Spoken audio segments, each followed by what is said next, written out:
Invitamos al arquitecto Alex Martínez, de parte de la Universidad Iberoamericana, al arquitecto Marcos Barinas, también de la Universidad Iberoamericana, como director de la Maestría de Arquitectura Sostenible. Por parte de Coalición Río, al señor William Gutiérrez. Del Programa de las Naciones Unidas para el Desarrollo, invitamos a la señora María Eugenia Morales, y de la Dirección General de Ordenamiento y Desarrollo Territorial, al señor Eric Dorrejo. Muy bien, al igual que en los otros módulos, vamos a abrir el panel con dos preguntas fundamentales que tenemos para todos ustedes. Primera pregunta: si hay instituciones que compiten en la gestión de las ciudades dominicanas, ¿cuáles deberían liderar la administración de la ciudad? Repito, si hay instituciones que compiten en la gestión de las ciudades dominicanas, ¿cuáles deberían liderar la administración de la ciudad? Y segunda pregunta: ¿cuál es el mayor impedimento al saneamiento del río Ozama? Bueno, muy buenas tardes. La ley 17607, que es la del Distrito Nacional y los municipios, señala entre las competencias del municipio el ordenamiento del territorio. Por lo tanto, la competencia de gestionar el uso del suelo para partir de un aspecto está en manos del ayuntamiento. El ayuntamiento incluso tiene otras competencias vinculadas al ordenamiento incluso del tránsito, a la gestión de los espacios públicos, que circunscribe en la administración municipal estas competencias. ¿Qué ha pasado? Que a partir de la Constitución proclamada en el 2010, los ayuntamientos, gobiernos locales, dígase municipios y distritos municipales, adquieren autonomía financiera. Y ante esto hay todo un gran debate. ¿Por qué? Porque en la actualidad solamente hay 155 municipios.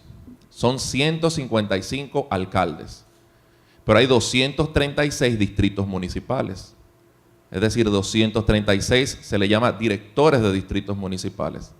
Lo que implica esto es que si se le da continuidad a lo expresado en la Constitución proclamada en el 2010, nosotros tenemos alrededor de 300 y tantas entidades municipales, cada una decidiendo y administrando el territorio a su conveniencia. Hay una sentencia aprobada por la Suprema Corte de Justicia y donde dice entre su declaración final que independientemente de que la Constitución permite que los distritos municipales puedan administrar financieramente el territorio que tienen, el uso del suelo es competencia del municipio y más de la Oficina de Planeamiento Urbano, que es quien debe emitir el uso del suelo. Lo que sucede en nuestro país es que no todos los ayuntamientos tienen oficinas de planeamiento urbano y la gestión del territorio ahora un poco está en manos del que tenga más poder. Y eso lo vemos en el caso de las mancomunidades, donde no es el que tenga la gestión del territorio, ejemplo el vertedero de Duquesa, sino el que tenga más poder económico, el que define las pautas. Entonces, ¿por qué hago el preámbulo? Porque legalmente está muy claro que la competencia está en el ayuntamiento. Ahora, en la práctica, eso no es así. Esa competencia de administración de la ciudad simplemente está compartida con una definición de políticas nacionales que debe ser expresada por el órgano rector del ordenamiento territorial, que es el Ministerio de Economía, Planificación y Desarrollo, en coordinación en el ámbito nacional con el Ministerio de Medio Ambiente y Recursos Naturales y con demás órganos competentes del Estado. Y más o menos eso es lo que se está visualizando ahora en términos de la administración de la ciudad. Yo conversé para ser más preciso, en mayo con él sobre esto. Y yo le decía que en términos de ordenamiento territorial, está bien que se establezcan las políticas, los lineamientos generales, pero que mientras no existan acciones prácticas para hacer eso, vamos a llegar al siglo XXII y el ordenamiento territorial lo vamos a estar esperando. O sea, yo digo, por ejemplo, y le ponía un ejemplo claro, Miches, siempre pongo yo ese ejemplo. Si tú agarras Miches, dice, yo voy a ordenar territorialmente a Miches, y tomo los ayuntamientos de Miches, los profesionales de Miches, y tengo los lineamientos generales de lo que es ese municipio, y hago una propuesta de ordenamiento. Y pongo, con ese ejemplo, reforzado por la Oficina de Ordenamiento Territorial, por el Medio Ambiente y por otras instituciones, tomo ese modelo y comienzo a hacer esa réplica en otros, pero mientras estemos reuniéndonos para hacer el ordenamiento territorial no va a llegar.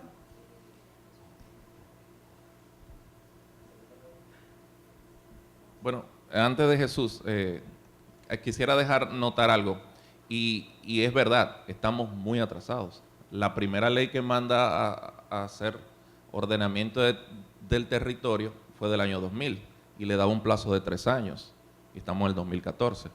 Luego la Estrategia Nacional de Desarrollo plantea lo mismo en el 2012, un plazo de 3 años para hacer lo mismo.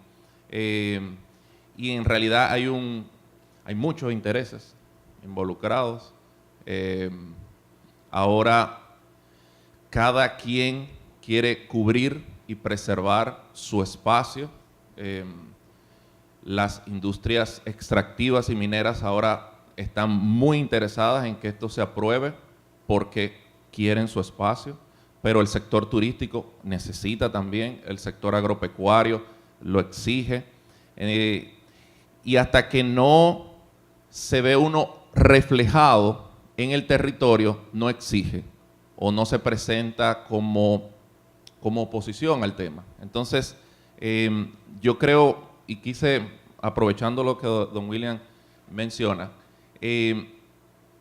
un poco reforzar el hecho de que la universidad debe de prepararse en este sentido, porque se están haciendo esfuerzos para construir un marco legal, un marco procedimental y metodológico.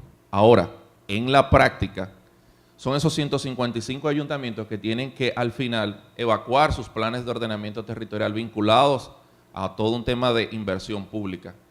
Y eso, quienes lo harán, son aquellos que estén capacitados. Si es el sector privado el que está mejor capacitado, ellos tomarán el control. Si es el gobierno nacional el que está más capacitado, ellos podrán liderar esto. Si es la academia la que está capacitada, lo podrá hacer.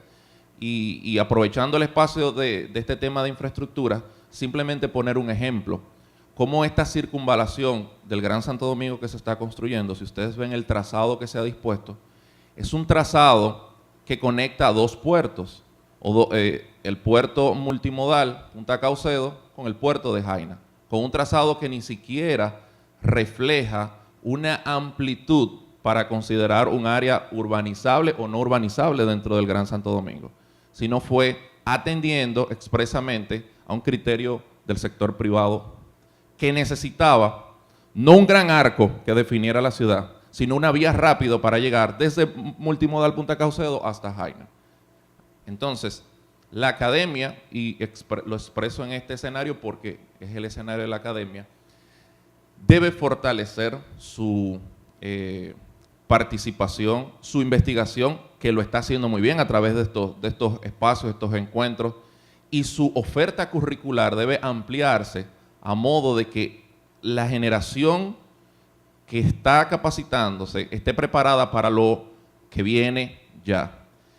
Lamentablemente, o por buena suerte, para incidir en la transformación de las políticas públicas, hay que meterse en la formulación de las políticas públicas. No quiere decir que sea desde un punto de vista partidista, no tiene que ser partidista, pero sí tiene que incidir en donde se formulan las políticas públicas. ¿A través de qué? De asociaciones, de entidades, de academia, como sector privado, de cualquiera de las maneras. Pero la academia tiene una alta responsabilidad en esto, y yo creo que son los llamados a eficientizar su conocimiento en favor de lo que se pueda presentar en un futuro.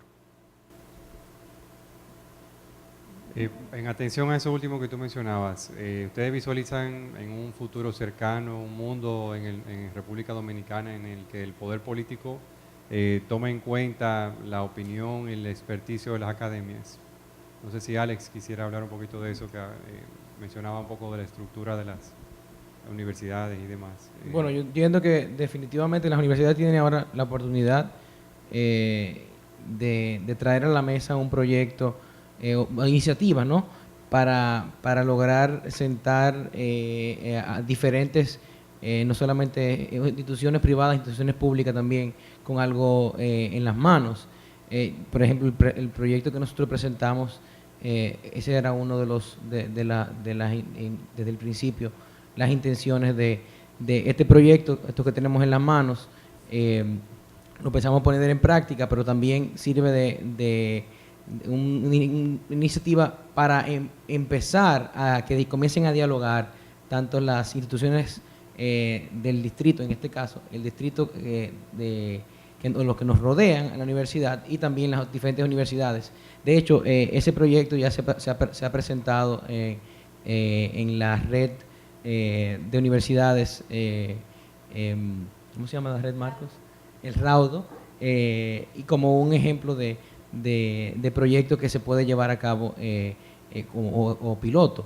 Pero asimismo como esta universidad, entiendo que definitivamente las academias todas tienen una gran oportunidad de acercarse o de hacer el ejercicio y proponer ese espacio de intercambio también con las instituciones.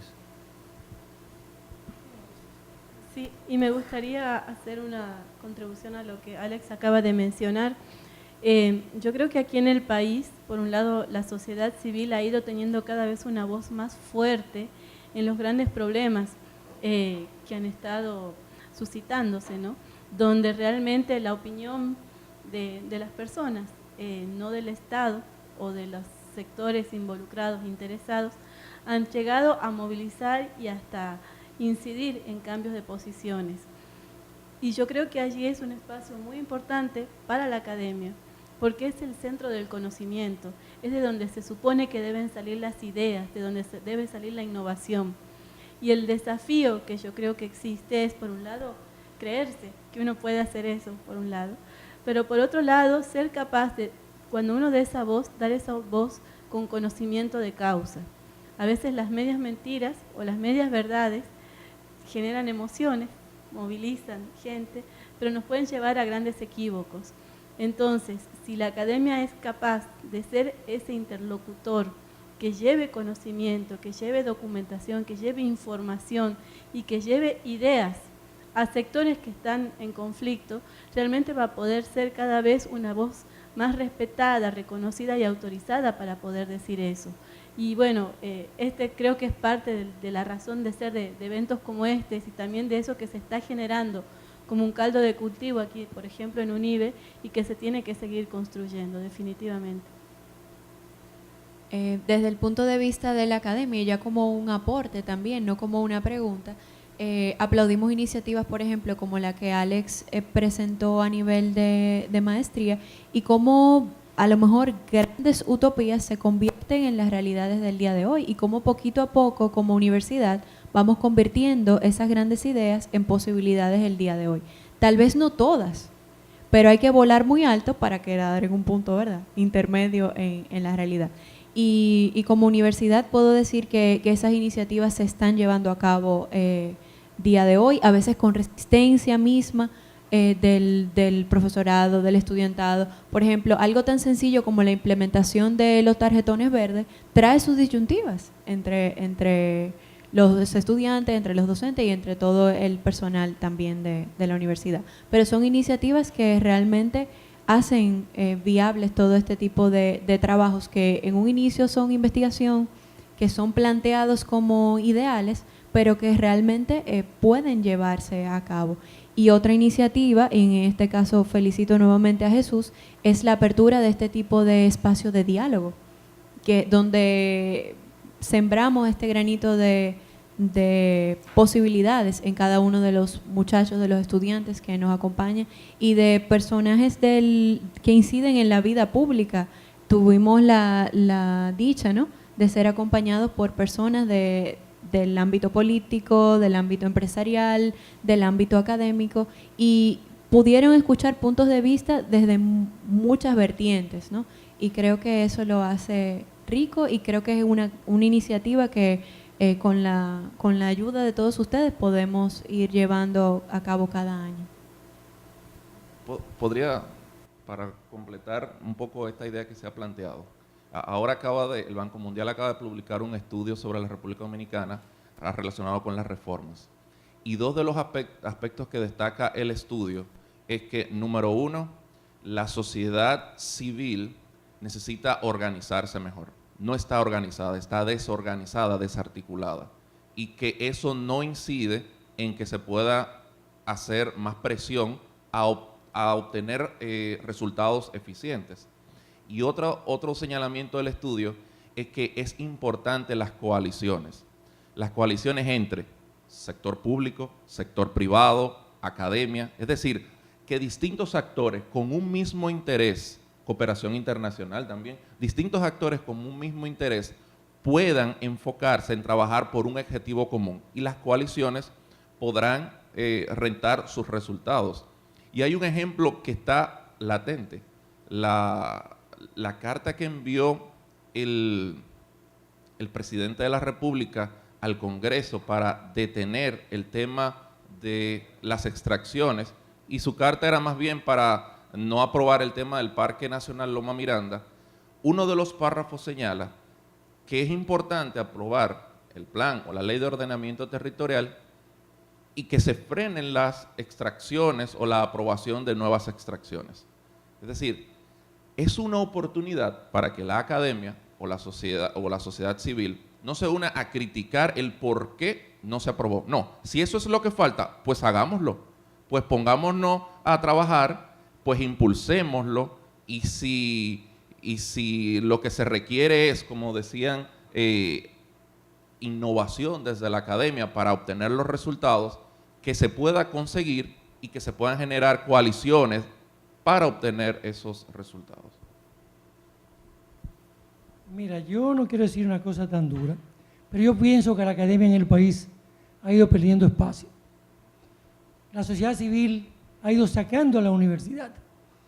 Fíjense, la mayoría vamos a poner el decreto para el saneamiento del río Sama. Yo, frente a altas personas, digo, pero ahí no hay ninguna universidad, ninguna. Ahí está el Gran Santo Domingo, la Colección Río, Tropical, la Casa, pero no hay una universidad. Entonces, es un espacio que perdió. En el ordenamiento territorial, todas las escuelas de arquitectura principalmente y las otras escuelas de ingeniería deben ser voceras en el diseño de la política de ordenamiento territorial y reforzar. Y ahí está Eric. O sea, yo siento que ese espacio lo hemos perdido, porque si yo digo, la Universidad UNIBE, tú hablaste del saneamiento del río Sama y eso no se ha respondido. ¿Qué sería lo correcto? Si tú me dices, sanear, es un decreto donde haya tantas instituciones, tantos intereses. No, yo prefiero el proyecto de Andino, una oficina para hacer el metro, una oficina para sanear el río Sama. Eso, los recursos, que puede ir a las universidades, buscar recursos allá, buscar el presupuesto, hacerlo, buscar los científicos, los técnicos, los ingenieros sanitarios, los ingenieros en oceanografía para sanear el río Sama, porque si no es así, nunca lo vamos a sanear. Y ahí está el gran papel que puede jugar la academia. Yo quiero hacer una pregunta, y es con relación al río Sama como tal. Las grandes ciudades de Europa, Londres con el Támesis, París con el Sena, el Danubio, o sea, todas esas grandes ciudades, Roma, Praga, están alrededor de un río. Se han desarrollado y se han modernizado alrededor del río principal de esa ciudad. Entonces, la pregunta mía es, porque según lo que yo veía ahí, es como que se quiere como que eliminar toda la población que hay en los alrededores del río y dejarlo como deshabilitado. O sea, no hay una forma, no habría una forma en donde se podría desarrollar la cuenca del río Osama, pero ya de una manera moderna, organizada. Mira, fíjate que yo fui muy preciso. De relocalización de las viviendas más vulnerables, las que están, y por eso puse la foto, para que no se confundiera, son las que están en toda la ribera del río Sama. Esa persona, solamente con un ciclón, una tormenta, la marea sube promedio en el Osama 30 centímetros, y nosotros calculamos que cuando suba el mar 70 centímetros va a ser el acabose. Entonces 70 para 30 es 1 metro. Todas esas personas van a desaparecer. Por eso yo digo que vamos a comenzar ahora, antes que sigamos jugando al cambio climático y a la vulnerabilidad, a quitar la gente que son vulnerables. Pero no en el Osama, eso ocurre también en el Yaque del Norte, eso ocurre en las presas, también en muchas de las presas. Entonces yo no estoy diciendo de quitar, yo estoy hablando de la gente más vulnerable, y por eso me cuidé de estudiar de dónde la íbamos a llevar. Fíjate que te propuse sacarla y dónde llevarla, y hablarte de proyectos, lo que aprendí yo en formulación y evaluación de proyectos. O sea, donde haya suelo, agua, energía, eje vial y alcantarillado sanitario. Eso hay. En el 22, eso hay. Entonces, tú quitas a esa gente de ahí, 10 o 15 metros, y haces un inventario y lo traslada. Ahora hay que buscar los recursos para hacerlo. Y hay que tener voluntad política para hacerlo. Igual que para el ordenamiento. Eso es parte del ordenamiento. Eso es el ordenamiento de un río. Tú dices lo de todos esos ríos de Europa, pero yo me río en París, en el río Sena, busco la prensa en el mes de julio. Miles de camiones de arena para hacer playas a orillo del río Sena, en París, para que los parisinos se vayan a bañar ahí. Y nosotros tenemos un río y lo desperdiciamos. Eso es lo que hay que buscar, es cómo tú trasladar a esa gente. Eso es parte, porque también dije que no están solo haciendo plantas de tratamiento arriba, es limpiando la cañada y haciendo la planta de tratamiento paralelo a eso. ¿Me entiendes? Son varias cosas juntas. Y eso no necesita más que decisión política de hacerlo. Y lo ponía, por ejemplo, del caso del Limón, de Boca de Cachón. Eso está a 300 kilómetros de aquí, se hizo. El río se llama hasta 0 kilómetros para hacerlo. Antes de María Eugenia, que es la especialista en el tema, aquí. Pero esas viviendas que dice don William, no es que el río sube, es que ellas están ocupando el cauce del río. Entonces simplemente no tienen que estar ahí. Y la decisión de cuál sería el tipo de uso de suelo, ahí entra la de que a quién le dejamos esto, solo al sector privado que decida, para que entonces esos territorios o ese uso de suelo tenga una vocación de propiedades de alto costo, o apuestas más integrales como la definición de uso de suelo de la propia Barquita. Es decir, si se ve el estudio de la Barquita, toda la parte que es cota de inundación es un parque lo que hay planteado en la parte que se puede inundar, pero inmediatamente continúa lo que es la localización de viviendas sociales, que no necesariamente tendría que estar vinculado con suelos de alto costo. Y ahí puede haber un trabajo en eso. A mí me gustaría complementar lo que usted ha dicho, don William, y lo mencionó durante William, en su presentación. Bueno, por un lado, no están a los lados del río, están dentro del río las casas. Pasa que uno está acostumbrado a ver solamente el espejo de agua, pero lo miramos en la época seca. El territorio del río puede variar y uno sabe cuáles son esos límites. Y la otra cosa que yo creo que es muy importante que se ha mencionado, cuando usted comenzó con su presentación, usted mencionó la cuenca, ¿sí? Nosotros no podemos, si nos duele el dedo, curar el pedacito del dedo, sino saber cuál es la enfermedad que tenemos. Acá tenemos que mirar el bosque también. O sea, si nosotros tenemos en las aguas arriba, en las zonas del nacimiento, cuencas altas, degradación, tenemos contaminación y tenemos otros factores, acá nos van a afectar en la ciudad de Santo Domingo. Y yo entiendo que aquí hay muchos arquitectos que trabajan en todo lo que es planificación, muchas veces planificación urbana. Es eso muy importante de tener en cuenta, porque si me concentro en mi pedacito del universo, yo voy a estar tomando medidas paliativas o vulnerables que con cualquier factor externo que pueda suceder, todo lo bueno que yo haya podido diseñar o planificar va a quedarse afectado. Entonces, a mí me parece muy rica esta complementariedad de miradas, ¿no?, del que diseña y planifica, pero quien tiene una visión ambiental o ecosistémica que puede permitir mirar no solamente mi problema en el sitio, pero también ponérmelo en el contexto y dar una solución de contexto, para no tomar soluciones que no nos lleven a buen puerto, para no tomar medidas paliativas y siempre estar atacando los síntomas, pero no poder curarnos.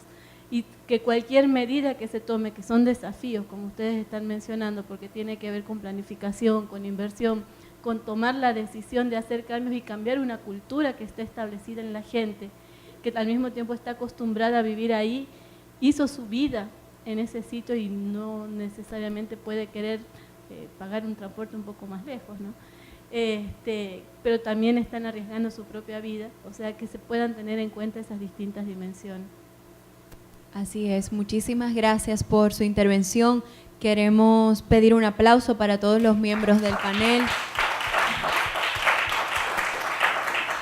que han aportado amablemente este espacio de su tiempo para venir a discutir estos temas de tan alta importancia, este Foro Hispaniola de Sostenibilidad. Queremos, a nombre del Foro Hispaniola de Sostenibilidad, dar las gracias a todos ustedes por su presencia en el día de hoy. Queremos igualmente agradecer a las empresas que nos han respaldado, a la Universidad Iberoamericana, a Coca-Cola Company, Bepensa, SPI, Vicepresidencia de la República, Tropigas y Lexco, por supuesto. Muchísimas gracias por hacer de este evento hoy una realidad y gracias nuevamente a todos ustedes por su presencia.